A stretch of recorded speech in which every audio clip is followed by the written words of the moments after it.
When you think of ancient treasure, what comes to mind? Maybe you picture chests overflowing with gleaming gold coins or shimmering silver pieces. It's a common image, popularized by pirate stories and epic films. But, history often holds surprises. In the vast and ancient lands of China, the story of money actually began very differently. The very first coins that revolutionized trade and society were not made of precious gold or silver. Instead, they were cast from a much more humble, yet incredibly important, metal bronze. This simple fact opens up a fascinating chapter in human history, and it really challenges our modern ideas about wealth and value. This might seem strange to us today. We're just so used to associating money with the most valuable materials available. However, the story of China's first coins is a practical one. It's a tale of innovation born out of necessity. The ancient Chinese needed a better way to trade than simply swapping goods. They needed something reliable, something everyone could trust, and something that could be used for everyday transactions, big and small. Gold and silver were far too rare and valuable for buying a bag of rice or, say, a simple tool. The solution they found would shape the economy of China for more than 2,000 years and influence the world in ways they could never have imagined. The choice of bronze was a stroke of genius. It was a metal that was strong enough to last, but common enough to be made into many small units. This decision tells us a great deal about the priorities of ancient Chinese society.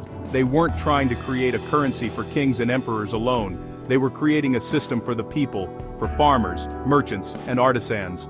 The story of these early bronze coins is not just about economics, it's about the very foundations of a complex, sprawling civilization. It's a journey back in time to understand how a simple bronze token could hold so much power. So, let's set aside those images of golden doubloons for a moment.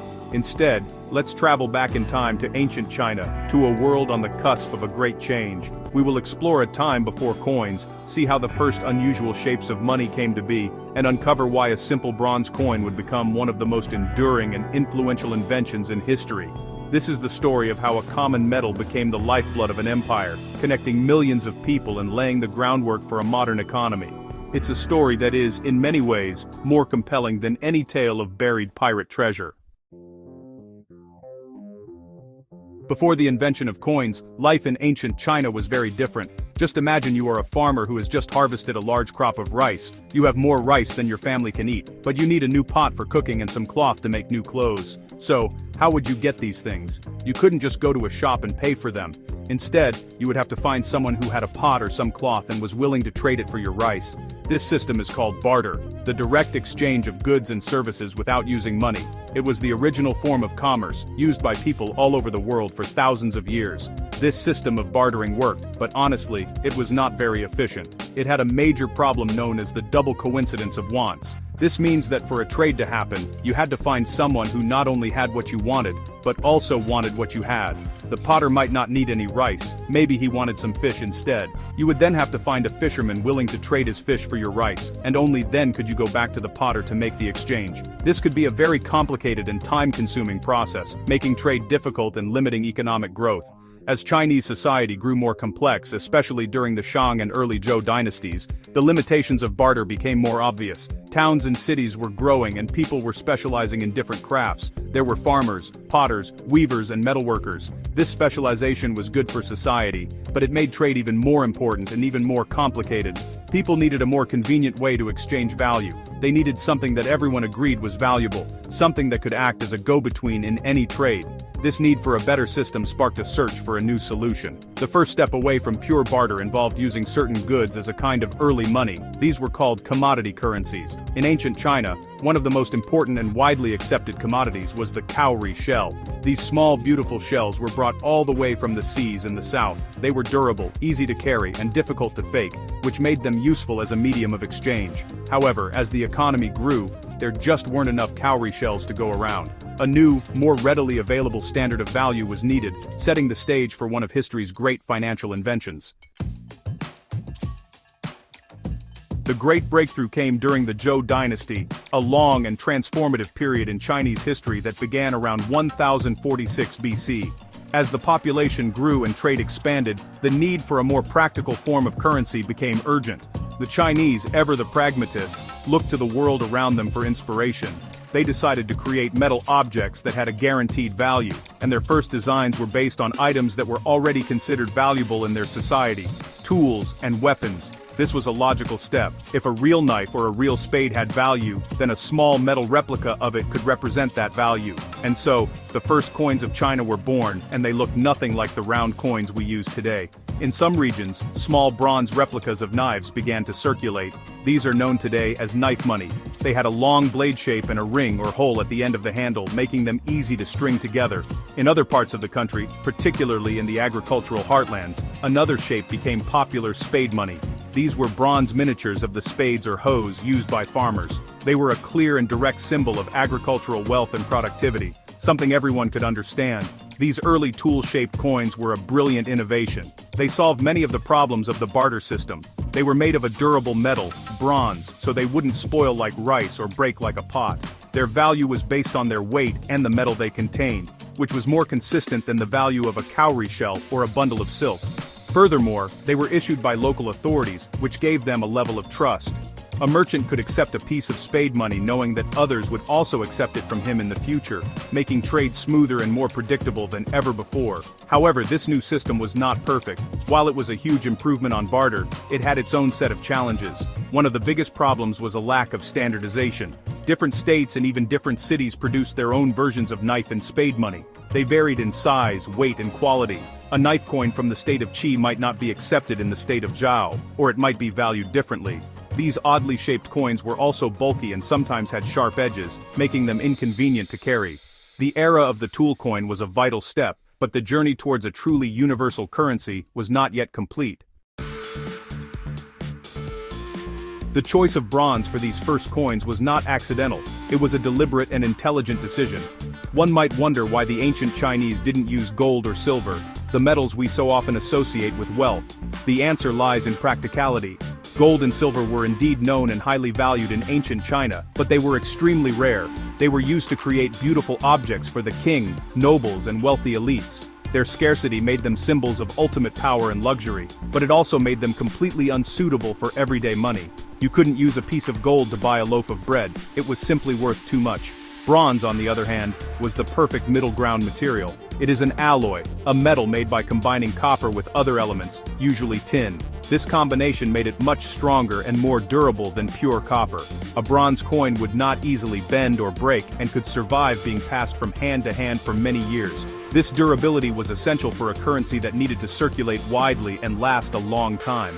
Unlike iron, which rusts easily, bronze was resistant to corrosion, ensuring that the coins would retain their form and markings for generations. The physical properties of bronze made it an ideal candidate for the hard work of being money. Crucially, the ingredients for bronze, copper and tin, were much more abundant in China than gold or silver. This meant that the government could mine the raw materials and produce enough coins to serve the entire population. The goal was to create a currency for everyone, not just the rich. By using bronze, the rulers of the Zhou dynasty could mint a large number of low-value coins. This allowed ordinary people, the farmer, the artisan, the small merchant, to participate in the new money economy. It made small, everyday transactions possible, which helped the economy to grow from the ground up. So, while gold and silver were reserved for the treasure chests of the powerful, bronze became the workhorse of the Chinese economy.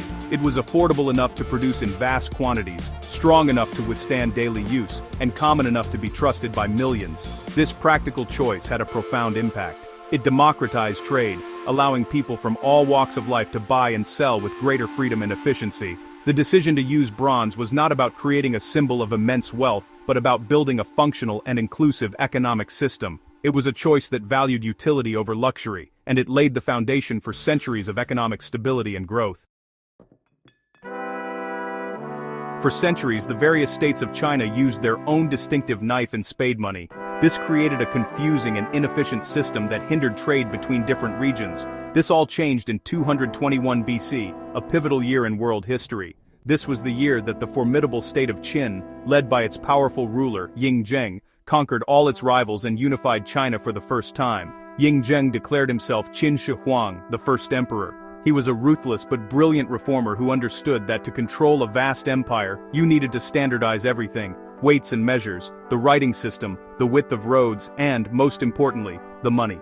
The first emperor abolished all the old clumsy forms of knife and spade money. He decreed that the entire empire would use a single unified currency. This new coin was a radical departure from the past. It was not shaped like a tool or a weapon. Instead, it was a simple, elegant, and incredibly practical design, a round coin with a square hole in the middle. This coin was known as the Ban Liang. The characters Ban Liang were inscribed on the coin, and they simply meant half a liang, which was a unit of weight. This meant the coin's value was directly tied to its weight in bronze, creating a clear and trustworthy standard. The design of the Ban Liang coin was a work of pure genius, blending practicality with deep philosophical meaning. The round shape made the coins easy to handle and carry, a huge improvement over the sharp, awkward tool money. The square hole in the center was not just for decoration. It allowed people to thread the coins onto a string or a rod. This made it possible to carry large quantities of coins easily and to count them quickly in groups of, for example, 100 or 1,000. This simple feature was revolutionary, streamlining commercial transactions on a massive scale. But the design was more than just practical. It was also rich with symbolism. In ancient Chinese cosmology, the heavens were thought to be round, while the earth was believed to be square. The round coin with its square hole was a miniature representation of the universe, a symbol of the harmony between heaven and earth. It also represented the emperor himself, the son of heaven, whose authority connected the divine and the terrestrial. This powerful symbolism reinforced the emperor's power and legitimacy every time a person used a coin. The Ban Liang was not just money, it was a daily reminder of the unity and power of the new empire. The introduction of the round, square-holed bronze coin by Qin Shi Huang was one of the most successful reforms in history. This basic design proved to be so effective and so popular that it endured for an astonishingly long time. While dynasties rose and fell, and the inscriptions on the coins changed to reflect the name of the new emperor or era, the fundamental shape, round with a square hole, remained the standard currency in China for over 2,000 years. From the Ban Liang of the Qin dynasty to the coins of the Qing dynasty, which ended in the early 20th century, this humble bronze coin was the constant, reliable heartbeat of the Chinese economy. The influence of this remarkable coin was not confined within the borders of China. As Chinese trade and culture spread across Asia, so did its currency. The Silk Road and maritime trade routes carried Chinese goods, ideas and people to neighboring lands, and the bronze coins went with them. Neighboring countries, such as Korea, Vietnam, and Japan, saw the advantages of the Chinese system.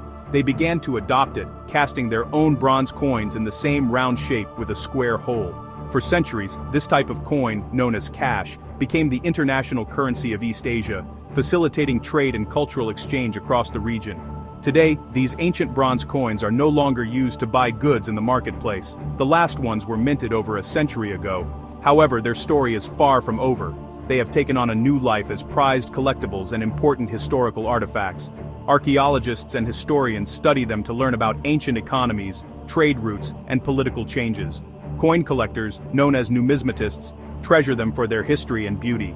Finding an ancient knife coin or a 2,000-year-old Ban Liang coin is like holding a small piece of history in your hand, a tangible link to a distant and fascinating past. In conclusion, the story of the bronze coin is central to understanding the rise of ancient China and its influence on the world. It began as a practical solution to the problems of barter, evolving from tool-shaped money into the iconic round coin with a square hole. The choice of bronze made money accessible to all, fueling economic growth and social development. This design was so successful that it defined currency in East Asia for 2 millennia. The humble bronze coin is, therefore, much more than just old money. It is a symbol of Chinese ingenuity, a testament to the power of standardization, and a crucial piece of the puzzle of our shared global monetary